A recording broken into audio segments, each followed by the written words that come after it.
আসসালামু আলাইকুম।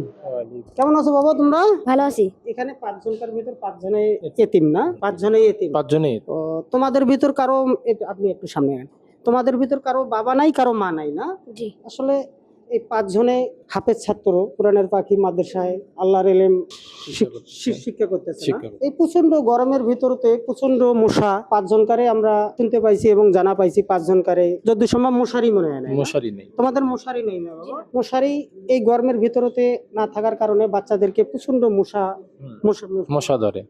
ধরে না? তোমাদের মশা ধরে? জি। তৎকালীন আমরা বিষয়টা জানা পাই আমাদের পক্ষ থেকে 5টা মশারির আমরা ব্যবস্থা করছি। দেখি বাবা মশারি 5টা নাও,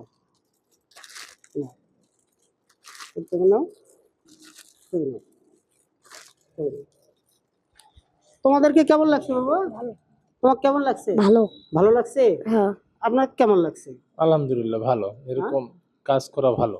এরকম কাজ করা ভালো। তোমরা 5 জনে কোরআন শরীফ পড়তেছো? জি। কোরআন শরীফ পড়তেছো তোমরা? কায়দা পড়তেছো? এই বাচ্চাদের জন্য আপনারা অবশ্যই দোয়া করবেন, এরা যেন 30 পারা কোরআনের হাফেজ জনে হয়। এবং যেহেতু আমার বাবা নাই, কষ্ট করে মা হয়তো মাদ্রাসায় রাখছে, লেখাপড়া করাইতেছে, আপনারা অবশ্যই দোয়া করবেন বাচ্চাদের জন্য। এই বাচ্চারা 30 পারা কোরআনের হাফেজ জনে হয় এবং আলেম জনে হয়। বাবা তো নাই, মার মুখ জনে উজ্জ্বল করতে পারে, মা যে নিয়তে মাদ্রাসায় পাঠাইছে এই নিয়তটা জনে পূরণ করতে পারে। তা আপনারা ভিডিওটা যাই যেখান থেকে দেখতেছেন অবশ্যই ভিডিওটা আমার শেয়ার করে দিবেন। আসসালামু আলাইকুম ওয়া রাহমাতুল্লাহ।